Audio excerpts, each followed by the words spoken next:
Hi all, I welcome you to the next session of PYQ Masterclass. So, art and cultural questions almost conclude ആയിട്ടുണ്ട്. കുറച്ച് questions കൂടെ ഇനി ബാക്കിയുള്ളൂ. So നമ്മൾ next അടുത്തൊരു പോർഷനിലേക്ക് കടക്കുകയാണ്.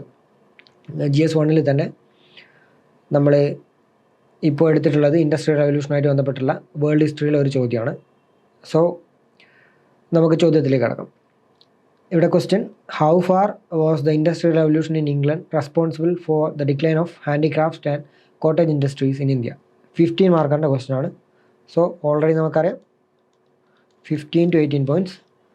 പിന്നെ ഇവിടെ ഡയറക്റ്റീവ് വേർഡ് ഹൗ ഫാർ എന്നാണ്. ഇനി എത്ര പാർട്ട് ഉണ്ടെന്ന് നോക്കാം. Industrial revolution in England responsible for the decline of handicraft and cottage industries in India.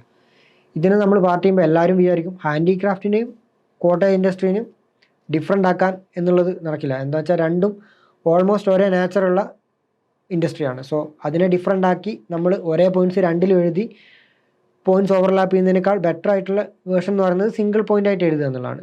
Industrial revolution in England responsible for the decline of handicrafts and cottage industries in India. അപ്പോൾ ആൾക്കാർ വിചാരിക്കും, normally students വിചാരിക്കുന്ന ഒരു കാര്യം ഒറ്റ part മാത്രമേ ഉള്ളൂ എന്നാണ്. പക്ഷേ ഇവിടെ ഡയറക്റ്റീവ് വേർഡ് ശ്രദ്ധിക്കുക, ഹൗ ഫാർ എന്നാണ് ചോദിച്ചത്. ഹൗ ഫാർ എന്ന് ചോദിച്ചു കഴിഞ്ഞാൽ എത്രത്തോളം ഇൻഡസ്ട്രിയൽ റവല്യൂഷൻ ഈ ഡിക്ലൈന് കാരണമായിട്ടുണ്ടെന്ന് ചോദിക്കുന്നത്. അപ്പോൾ നമ്മൾ അതർ ഫാക്ടേഴ്സ് പറയണം. ഇവിടെയാണ് ഗെയിം ചേഞ്ചർ വരുന്നത്. അതർ ഫാക്ടേഴ്സ് അത് രണ്ടാമത്തെ ഒരു പാർട്ടായിട്ട് തന്നെ നമുക്ക് എഴുതാം. സോ ഇവിടെ 15 പോയിൻറ്റ്സ് നമ്മൾ എഴുതിയാൽ ഒരു 9 പോയിൻറ്റ്സ് അല്ലെങ്കിൽ 8 to 9 പോയിൻറ്റ്സ് നിങ്ങൾക്ക് ഇൻഡസ്ട്രിയൽ റവല്യൂഷൻ്റെ റെസ്പോൺസിബിൾ ആണെന്ന് തന്നെ പറഞ്ഞിട്ട് നമുക്ക് എഴുതാം. ഇൻഡസ്ട്രിയൽ റവല്യൂഷനാണ് റെസ്പോൺസിബിൾ എന്ന് പറഞ്ഞിട്ട് എഴുതാം. പിന്നീട് അതർ ഫാക്ടേഴ്സ് എന്ന് പറഞ്ഞിട്ട് നമ്മളൊരു 5-6 പോയിൻറ്റ്സ് എഴുതേണ്ടിയിരിക്കുന്നു. സോ അത് കഴിഞ്ഞ് ഒരു അതർ ഫാക്ടേഴ്സ് എന്ന് പറഞ്ഞ് ഒരു 6-7 പോയിൻറ്റ്സോളം നമുക്ക് എഴുതാൻ പറ്റണം. അങ്ങനെയാണ് ഇത് സ്ട്രക്ചർ ചെയ്യേണ്ടത്. ഓക്കെ, അപ്പോൾ നമ്മൾ നോക്കാം. Topic decline of Indian handicraft and cottage industries ആണ്. അതിന് നമുക്ക് പാർട്ട് ചെയ്യാൻ പറ്റില്ല, രണ്ടും ഒരുമിച്ച് തന്നെ എടുക്കണം. പിന്നീട് ഇൻഡസ്ട്രിയൽ റവല്യൂഷൻ ഇംഗ്ലണ്ട് ആണ് കീവേഡ്. ഹൗ ഫാർ ആണ്. അപ്പോൾ അതർ ഫാക്ടേഴ്സ് ആണ് ഇവിടെ മീൻ ചെയ്യുന്നത്. Other factors. അപ്പോൾ അതർ ഫാക്ടേഴ്സ് നമ്മൾ എന്തായാലും ചെയ്യണം. ഇവിടെ ഹൗ ഫാറിൻ്റെ ഒരു ഇമ്പോർട്ടൻസ് പറഞ്ഞിട്ടുണ്ട്. നമ്മൾ അതർ ഫാക്ടേഴ്സിലേക്ക് പോകുമ്പോൾ ജസ്റ്റ് ഒരു കണക്റ്റിംഗ് വേർഡ് പോലെ ഇട്ട് വെറുതെ അതർ ഈക്വലി ഇമ്പോർട്ടൻറ്റ് റീസൺസ് ഉണ്ടെന്ന് പറഞ്ഞുകൊണ്ട് അതർ ഫാക്ടേഴ്സിലേക്ക് ലീഡ് ചെയ്യാം. അപ്പോൾ ക്വസ്റ്റ്യൻ ഒരു ആൻസറിന് ഒരു ഫ്ലോ ഉണ്ടാകും. സോ 2 പാർട്ടുണ്ട്, പാർട്ട് എ, പാർട്ട് ബി. എങ്ങനെയാണ് industrial revolution destroyed Indian handicraft, അതൊരു പാർട്ടാണ്. Other reason which also cause decline, അത് അതർ പാർട്ടാണ്.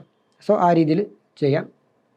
പിന്നെ നമ്മളിവിടെ പോയിൻറ്റ്സ് ജനറേറ്റ് ചെയ്യുന്ന സമയത്ത് എപ്പോഴും ആലോചിക്കാം എങ്ങനെയായിരിക്കും. ഇപ്പോൾ നമ്മളിവിടെ ടോപ്പിക് എന്ന് പറയുന്നത് ഇൻഡസ്ട്രിയാണ്.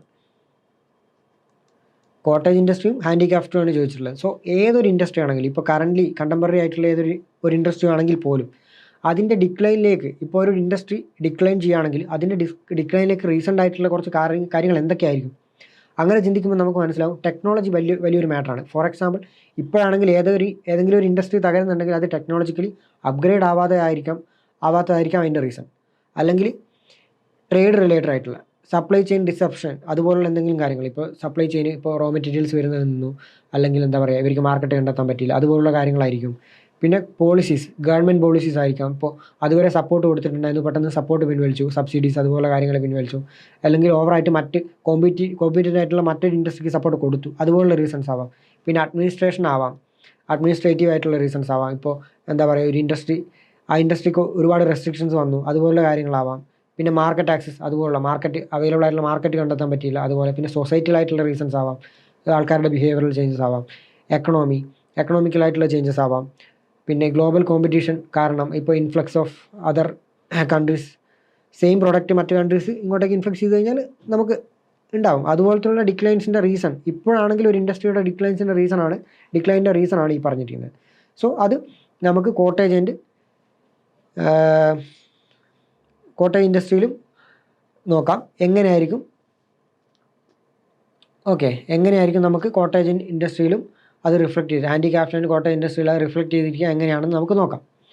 സോ ഈ ഒരു ഫ്രെയിം വർക്ക് തന്നെ നോക്കാം. ഫസ്റ്റ് നമ്മൾ ടെക്നോളജിക്കലി നോക്കുമ്പോൾ ഇപ്പോൾ ഇൻഡസ്ട്രിയൽ റവല്യൂഷൻ്റെ റീസൺ ആദ്യം നോക്കേണ്ടത്. അപ്പോൾ ഈ ഒരു 3 പോയിൻറ്റ്സ് നമുക്ക്, ഈ ഒരു 2 പോയിൻറ്റ്സിൽ തന്നെ നമുക്ക് ഇൻഡസ്ട്രിയൽ റവല്യൂഷൻ്റെ റീസൺസ് കാണാൻ പറ്റും. സോ ആ രീതിയിൽ ചിന്തിക്കാം.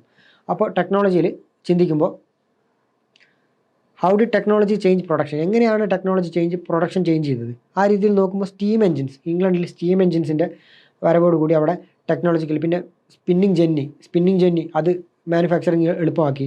Powerloom, mechanised factories, mass production, ഇതൊക്കെ നമ്മുടെ കീവേഡാണ് ഇവിടെ. ഈ കീവേഡിനൊക്കെ നമുക്കൊരു ഡിസ്ക്രിപ്ഷൻ കൊടുത്തുകൊണ്ട് നമുക്ക് പോയിന്റ്സ് ജനറേറ്റ് ചെയ്യാൻ പറ്റും. സ്റ്റീം എൻജിൻസ് ഹേസ്റ്റൺ ചെയ്തിട്ടുണ്ട്, പ്രൊഡക്ഷൻ സിംപ്ലിഫൈ ആക്കിയിട്ടുണ്ട്. സ്പിന്നിങ് ജെന്നി സിംപ്ലിഫൈ ആക്കിയിട്ടുണ്ട്. പവർലൂംസ് ചെയ്തിട്ടുണ്ട്.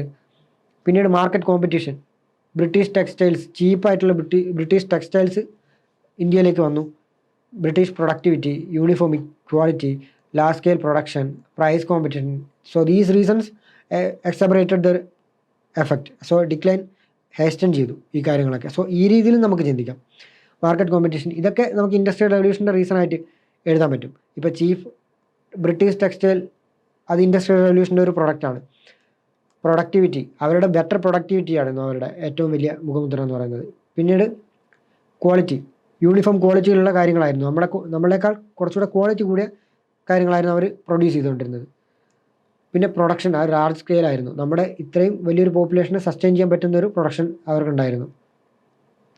പ്രൈസ് കോമ്പറ്റീഷൻ ഉണ്ടായിരുന്നു. സോ ഈ രീതിയിൽ നമുക്ക് ഇതൊക്കെ കൊടുക്കാൻ പറ്റും. പിന്നെ ട്രേഡ് റിലേറ്റഡ് ആയിട്ടുള്ള എന്തൊക്കെ റീസൺസ് ഉണ്ടെന്ന് നോക്കാം. ഇന്ത്യ റോ കോട്ടൺ ആണോ എക്സ്പോർട്ട് ചെയ്യുന്നത്, അപ്പോൾ റോ മെറ്റീരിയലിൻ്റെ ഒരു എക്സ്പോർട്ട് മാത്രമായിട്ട് ഇന്ത്യ മാറി. ബ്രിട്ടീഷ് എക്സ്പോർട്ട് ഫിനിഷ്ഡ് ക്ലോത്തിൽ, എന്താ പറയുക, അവർ എക്സ്പോർട്ട് ചെയ്ത് ഫിനിഷ്ഡ് ക്ലോത്താണ്, നമ്മൾ റോ മെറ്റീരിയൽസ് ആണ്. സോ ഈ രീതിയിൽ നമ്മളുടെ ഡിക്ലൈൻ. അപ്പോൾ നമുക്ക് ഇവിടെയുള്ള ഹാൻഡിക്രാഫ്റ്റ്സിന് റോ മെറ്റീരിയൽ ഉണ്ടാവില്ല. അതൊരു പോയിന്റ് അനലിറ്റിക്കൽ പാർട്ടിൽ കൊടുക്കാം. അപ്പോൾ ഇതിൽ എക്സ്പോർട്ടർ റോ മെറ്റീരിയൽ എന്ന് പറയുമ്പോൾ അപ്പുറത്ത് ഇതിൻ്റെ എക്സ്പ്ലനേഷനായിട്ട് കൊടുക്കേണ്ടത് availability of raw material for Indian handicraft and cotton industries declined. അത് എഴുതാം. അതൊരു അനലിറ്റിക്കൽ പെർസ്പെക്റ്റീവ്. ഇതുപോലെ എല്ലാ പോയിന്റ്സിനും നമുക്ക് അനലിറ്റിക്കൽ പെർസ്പെക്റ്റീവ് കൊടുക്കാം. British exported finished good export ചെയ്യുമ്പോൾ എന്താ സംഭവിക്കുക, ഇന്ത്യയിൽ influx of low price good influx ചെയ്ത്, അപ്പോൾ ഇന്ത്യൻ പ്രോഡക്ട്സിന് ഡിമാൻഡ് കുറഞ്ഞു. അങ്ങനെ അവിടെ ഡിമാൻഡ് കുറഞ്ഞെന്ന് കാണിക്കാം. പിന്നെ ഇന്ത്യ മാർക്കറ്റായി. സോ നമ്മുടെ മാർക്കറ്റ് ആക്സസ് നഷ്ടപ്പെട്ടു. ബ്രിട്ടീഷുകാർ ആ മാർക്കറ്റ് പിടിച്ചെടുത്തു. ആ രീതിയിൽ Indian handicraft lost its market.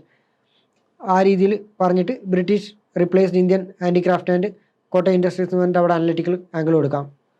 Traditional export market ലോസായി. അപ്പോൾ ട്രഡീഷണൽ മാർക്കറ്റ് ലോസായി. പിന്നീടുള്ള സപ്ലൈ ചെയിനിൽ നമുക്ക് ഇൻ്റഗ്രേറ്റ് ആവാൻ പറ്റിയില്ല. ഹാൻഡിക്രാഫ്റ്റിൻ്റെ എക്സ്പോർട്ട്, അതുപോലുള്ള കാര്യങ്ങളൊക്കെ നമുക്ക് കൊടുക്കാൻ പറ്റും. പിന്നെ കൊളോണിയൽ പോളിസീസ്, ഇതൊക്കെ അതർ റീസൺസിലാണ് വരിക. Discriminatory tariff, free entry for British good, high duties on Indian export, no industrial production, colonial economic priorities, ഇതുപോലുള്ള കാര്യങ്ങളൊക്കെ നമുക്ക് അതർ റീസൺസിൽ കൊടുക്കാം. സോ ഓൾമോസ്റ്റ് നമുക്കിപ്പോൾ പോയിന്റ്സ് ആയിട്ടുണ്ട്. പിന്നെ അഡ്മിനിസ്ട്രേറ്റീവ് റീസൺസിൽ റോയൽ പാട്രണേജ് എൻ്റെ ആയിട്ടുള്ള, അതുവരെ മുഗൾസൊക്കെ നല്ല രീതിയിൽ പാട്രണേജ് കൊടുത്തിട്ടുണ്ടായിരുന്നു. പ്രിൻസ്ലി കോഡ്സിൻ്റെ ഡിക്ലൈൻ, ഇപ്പോൾ രാജ്പുട്സ് കോഡ്സ് അതുപോലുള്ള കോഡ്സൊക്കെ ഡിക്ലൈൻ ആയപ്പോൾ ഡിമാൻഡ് കുറഞ്ഞു. പിന്നെ ബ്രിട്ടീഷ് ഗുഡ്സാണ് അവർ പിന്നീട് ഗവൺമെൻറ് പ്രൊക്യൂർ ചെയ്തത്. സോ ആ രീതിയിൽ ചിന്തിക്കാം. പിന്നെ റവന്യൂ പോളിസീസ്, പുതിയ റവന്യൂ പോളിസീസ്, ഇപ്പോൾ ഉദാഹരണത്തിന് നമ്മൾ എക്സ്പോർട്ട് ചെയ്യുന്നതിന് ഹൈ താരിഫും അവരെ ഇമ്പോർട്ട് ചെയ്യുന്നതിന് ലോ താരിഫും ആണെങ്കിൽ നമ്മളുടെ ഇൻഡസ്ട്രി തകരുമല്ലോ. പിന്നെ സോഷ്യലായിട്ടുള്ള ആർട്ടിസൻസിന് അൺഎംപ്ലോയ്മെൻറ്റ് ഉണ്ടായി. അപ്പോൾ അവർ വേറെ സെക്ടേഴ്സിലേക്ക് മാറി. പിന്നെ മൈഗ്രേഷൻ ടു അഗ്രികൾച്ചറിലേക്ക് മൈഗ്രേറ്റ് ആയി. റൂറൽ പോവേർട്ടി ഉണ്ടായി. സോ അതവരെ മറ്റ് ജോലികളിലേക്ക് പുഷ് ചെയ്തു. പിന്നെ ലോസ് ഓഫ് ഹെറിഡേറ്ററി സ്കില്ല് ലോസായി. അപ്പോൾ ഇപ്പോൾ എന്താ പറയുക, ഹെറിഡേറ്ററി ആയിട്ട് പാസ് ചെയ്ത് പോകുന്നത് അവർക്ക് സ്ട്രഗിൾ ചെയ്യുന്ന സമയത്ത് അവരുടെ മക്കളെ അല്ലെങ്കിൽ അവരുടെ ഇൻഹെറിറ്റൻസിനെ അത് ഹെൽപ്പ് ചെയ്യില്ലല്ലോ. സോ ആ രീതിയിൽ അവർ അതിൽ നിന്ന് ഡൈവേർട്ടായി. ആർട്ടിസൻ കമ്മ്യൂണിറ്റീസ് ഡിക്ലൈനായി. സോ ആ രീതിയിൽ എക്കണോമിക്കലായിട്ടുള്ള ഡ്രെയിൻ ഓഫ് വെൽത്ത്, ഇതൊക്കെ നമ്മുടെ കീവേഡായിട്ട് raw material supplier of raw മെറ്റീരിയലായി മാറി. മാനുഫാക്ചർ യൂട്ട്സിൻ്റെ കൺസ്യൂമറായി മാറി. സോ ഈ രീതിയിൽ നമുക്ക് പോയിന്റ്സ് ജനറേറ്റ് ചെയ്യാൻ പറ്റും. ഗ്ലോബൽ ഫാക്ടേഴ്സ് എന്തെങ്കിലും ഉണ്ടോ എന്ന് നോക്കാം. വേൾഡ് മാർക്കറ്റിൽ തന്നെ ബ്രിട്ടീഷ് ഡോമിനേറ്റ് ചെയ്തു. സോ ആ രീതിയിൽ ഇന്ത്യയുടെ കാര്യം പറയണ്ടല്ലോ. പിന്നീട് എക്സ്പാൻഷൻ ഓഫ് ഇമ്പീരിയൽ ട്രേഡിൻ്റെ എക്സ്പാൻഷൻ.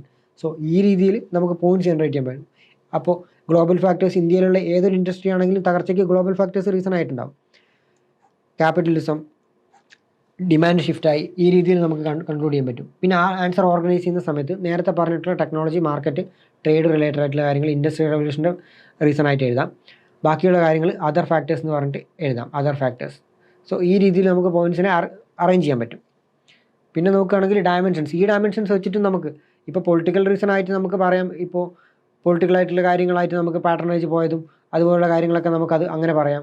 പിന്നെ എക്കണോമിക്കലായിട്ടുള്ള ഡ്രെയിൻ ഓഫ് വെൽത്തും അതുപോലുള്ള കാര്യങ്ങളൊക്കെ നമുക്കിവിടെ പറയാം. ഈ ഒരു ഫ്രെയിംവർക്ക് യൂസ് ചെയ്താലും നിങ്ങൾക്ക് പോയിന്റ്സ് ജനറേറ്റ് ചെയ്യാൻ പറ്റും. സോഷ്യലായിട്ടുള്ള കാര്യങ്ങൾ പറയാം, ടെക്നോളജിക്കലായിട്ടുള്ള അവരുടെ ഇൻഡസ്ട്രിയൽ റെവല്യൂഷൻ്റെ ടെക്നോളജിക്കൽ അഡ്വാൻസ്മെൻറ്റ് എന്തൊക്കെയായിരുന്നു, ഇവിടെ നമുക്കത് കോമ്പീറ്റ് ചെയ്യാൻ പറ്റിയില്ല, ആ രീതിയിൽ പറയാം. അഡ്മിനിസ്ട്രേറ്റീവ് ലീഗലായിട്ടുള്ള കാര്യങ്ങൾ, ആ കാര്യങ്ങൾ പറയാം.